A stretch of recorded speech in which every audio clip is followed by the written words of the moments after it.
చెప్తున్నాను. ఆయన ఏదో బల్ల కొడుతున్నట్టు డోలు కొట్టినట్టుగా అక్కడికి వెళ్ళి కొట్టమనండి, ఇక్కడ కాదు కొట్టాల్సింది. ఇది సరైనటువంటి విధానం కాదని కూడా ఈ సందర్భంగా మనవి చేస్తున్నాను. వారు మా సభ్యుల్ని రెచ్చగొడుతున్నారు, మీ మీద మ్యాన్ హ్యాండిల్ చేయడానికి ప్రయత్నం చేస్తున్నారు. ఇది సరైన విధానం కాదు. దీనివల్ల మా సభ్యులు రెచ్చిపోయే ప్రమాదం ఉన్నది. తర్వాత అవాంఛనీయ సంఘటన బాధ్యత వారే వహించవలసి ఉంటుంది. ఇది గుర్తుపెట్టుకోవాలి మనం చేస్తున్నా. అలాగే సినిమా సార్ ఆ బాలకృష్ణ గారిని సినిమాలో చూపించమండి, ఇక్కడ కాదు. ఆ బాలకృష్ణ గారిని సినిమాలో చూపించమండి, ఇక్కడ మీసాలు లేదు. నువ్వు దాతమ్ముంటారా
ఇది కరెక్ట్ కాదు అధ్యక్ష.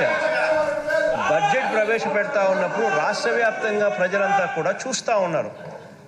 ఈ బడ్జెట్ వల్ల జరిగే మంచి ఏమిటి అని రాష్ట్ర ప్రజలందరూ కూడా చూస్తూ ఉన్నప్పుడు కావాలని ఇది వినపడకూడదు అని చెప్పి అదే పనిగా లేచి ప్రతి బడ్జెట్ స్టార్ట్ కాకమునిపే వెంటనే నినాదాలు చేస్తూ వినపడకూడదు అని చెప్పి కుతంత్రాలతో నిజంగా నడిపిస్తూ ఉన్నప్పుడు I would request you to clear these people out అధ్యక్ష, సో దట్ బడ్జెట్ మెసేజింగ్ ప్రజలకు స్పష్టంగా కూడా అర్థమవుతుంది, వినపడుతుంది. వాళ్ళకు కష్టమైనప్పుడు వాళ్ళు వినాలని వాళ్ళకు లేనప్పుడు వాళ్ళని దయచేసి పంపించే కార్యక్రమం చేసి ఆ తర్వాత బడ్జెట్ ప్రసంగాన్ని రాష్ట్ర ప్రజలకు వివరంగా అర్థమయ్యేట్టుగా వినిపించేట్టుగా చర్యలు తీసుకోవాలని చెప్పి మనం కోరుతా ఉన్నాం అధ్యక్ష. బుచ్చ చౌదరి గారు, హియర్ మీ ప్లీజ్ హియర్ మీ. ఇప్పుడు ఇది బడ్జెట్ ప్రజెంట్ చేస్తున్నారు, వినండి sir. Allow me to speak please. ఇప్పుడు బడ్జెట్ ప్రజెంట్ చేస్తున్నారు, ప్లీజ్ ఆగండి.